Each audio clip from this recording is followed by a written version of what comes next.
To summarize the information provided in this chapter, diastolic function is common. The incidence has been reported to be as high as 20 to 40% or even higher. Diastolic function is important. Diastolic function largely reflects left ventricular filling pressure and thereby correlates well with symptoms and with the prognosis of patients. Echocardiography can help us determine diastolic function better than any other method. We can use several different echo modalities, such as the mitral valve inflow pattern, the flow propagation with color M mode, the pulmonic venous flow, and also tissue Doppler at the mitral valve annulus. Most important is the pulsed wave Doppler across the mitral valve, where we can look at the E to A ratio.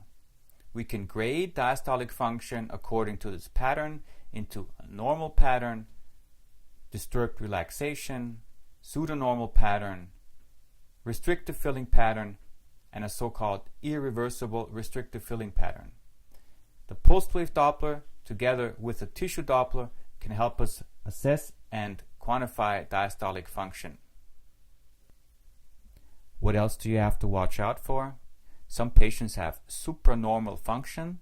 They have a pattern which looks very much like the restrictive filling pattern with a very tall E wave and a small A wave. This is caused by suction of blood into the left ventricle during early diastole. And look out for the so-called L wave, which is a third peak between the E and the A wave, which denotes elevated left ventricular filling pressure.